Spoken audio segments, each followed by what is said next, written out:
அனைவருக்கும் வணக்கம்.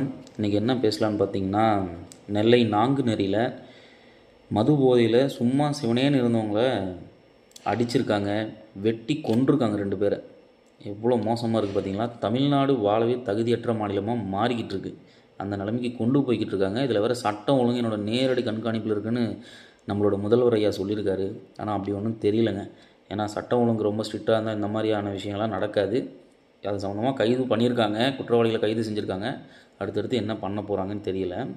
அடுத்து இப்போ தொடர்ச்சியாக விஜய் அவர்கள் மேலே ஒரு கொஸ்டின் வச்சுக்கிட்டே இருக்காங்க. முக்கியமாக இப்போ இந்த திவ்யா சத்யராஜ் மேம் வந்து என்ன சொல்லியிருக்காங்கன்னு பார்த்தீங்கன்னா, நான் அரசியலுக்கு வர்றதுக்கு முன்னாடி ஒரு தொண்டு நிறுவனம் ஆரம்பித்து வறுமை கூட்டுக்கு கீழே இருக்கிற மக்களுக்கு என்னால் முடிஞ்ச நிறைய உதவிகளை நான் செஞ்சுக்கிட்டு இருக்கேன். அவங்களுக்கு மருத்துவ ரீதியான உதவிகள், இன்னும் அடிப்படை தேவையான உதவிகள்லாம் செஞ்சுக்கிட்டு இருக்கேன் அப்படின்னு சொல்லியிருக்காங்க. நான் என்ன சொல்கிறேன், அந்த மக்கள் ஏன் இன்னும் வறுமை கோட்டுக்கு கீழேயே இருக்காங்க அப்படின்னு நீங்கள் யார்கிட்ட கேட்கணுன்னா, நீங்கள் எந்த கட்சியில் இருக்கீங்களோ அவங்கக்கிட்ட கேட்கணும்.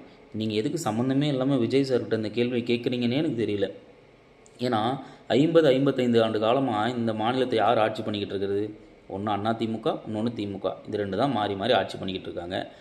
நீங்கள் ஆட்சி பண்ணிகிட்டு இருக்கவங்ககிட்டயே இருந்துக்கிட்டு நாளைக்கு வந்து நான் நல்லது பண்ணுறேன்னு சொல்லி இப்பயும் நல்லது பண்ணிக்கிட்டு தான் இருக்காங்க. நிறையவே நல்லது பண்ணியிருக்காங்க.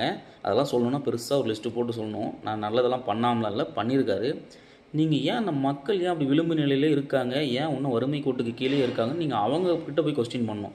ஏன் இங்கே சரியான வேலை வாய்ப்பு அவங்களுக்கு கிடைக்கல, ஏன் அவங்களுக்கான பொருளாதாரம் ஏன் சரியாக கிடைக்கல அப்படின்னு சொல்லிட்டு நீங்கள் அவங்கள தான் கேட்கணும்.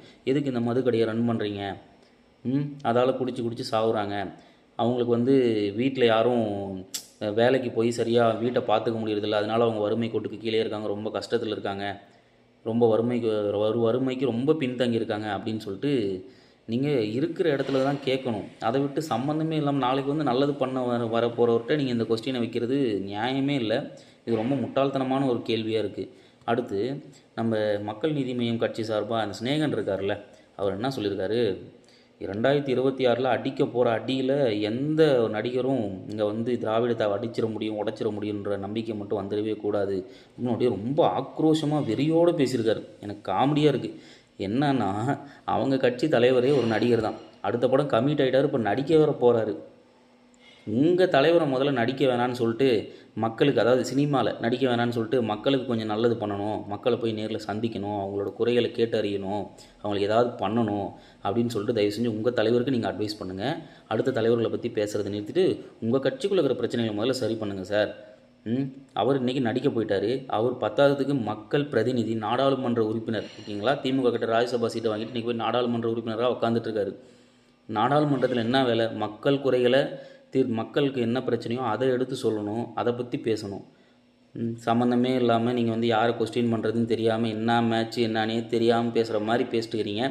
ரொம்பவே முட்டாள்தனமாக இருக்குது. இங்கே 2.5 வயசு குழந்தைய கற்பழித்து கொள்கிறான் திமுக கட்சியை சார்ந்த ஒருத்தன். சும்மா இருந்தவனை வெட்டி கொள்கிறானுங்க. திருவிழாவில் போகிறவன் வரவனெல்லாம் வெட்டுறான். ஒரு கவர்மெண்ட் அதிகாரி கேள்வி கேட்டால் காரை விட்டு ஏற்றி கொள்கிறான். இவ்வளோ கேவலமான விஷயம்லாம் இதே தமிழ்நாட்டில் தான் நடந்துகிட்ருக்கு.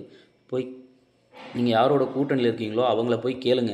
சம்மந்தமே இல்லாமல் நாளைக்கு வந்து நான் நல்லது பண்ண போகிறேன் அப்படின்ற ஒரு கொஸ்டின் பண்ணுறீங்களே, இதெல்லாம் அடிப்படை அறிவு இருக்கிறவங்க கண்டிப்பாக சிந்திச்சு பார்ப்பான். அடிப்படை அறிவே இல்லாதவன் தான் இந்த மாதிரிலாம் பேசிக்கிட்டு இருப்பான். உங்களுக்கு கொஞ்சம் அறிவு இருக்கான்னு உங்களை நீங்களே சோதித்து பார்த்துக்கோங்க சார். அடுத்த வீடியோவில் பார்க்கலாம். நன்றி, வணக்கம்.